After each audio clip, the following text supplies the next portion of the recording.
Hello friends, welcome. நம்ம சேனலில் இப்போ நம்ம பார்க்க போகிறது இந்த ரோடு பார்த்திங்கன்னா நெகம் டு கோயம்புத்தூர் மெயின் ரோடு.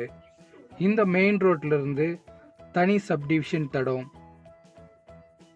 இந்த தடத்துலேருந்து தனி கிணறு, தனி சர்வீஸோட நம்மளுக்கு ஒரு 1.5 சரிங்களா, 1.5 சம்திங், ஒரு 1.6 ஏக்கர் கோகனட் லேண்ட் சரிங்களா. ரொம்ப ரொம்ப அருமையான இந்த தென்னந்தோப்பு நம்ம சப்ஸ்கிரைபர் வியூவர்ஸ்க்காக நம்ம சேனலில் கொண்டு வந்திருக்கோம். பார்த்தீங்களா, கையில் பறிக்கிற அளவுக்கு தென்னை மரத்தில் காப்பு வந்துருச்சு சரிங்களா. இப்போ தான் காப்பு ஸ்டார்ட் ஆகிருக்கக்கூடிய ஒரு அருமையான ஒரு இடம் சரிங்களா. அதுவும் தனி சர்வீஸோட மெயின் ரோட்டுக்கு பக்கத்தில் நம்மளுக்கு கிடச்சிருக்கு.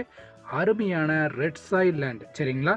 நம்ம சப்ஸ்கிரைபர் ஆகட்டும், வியூவர்ஸ் ஆகட்டும், நிறைய பேரோட கோரிக்கை இளங்கன்று தோப்பு வேணும்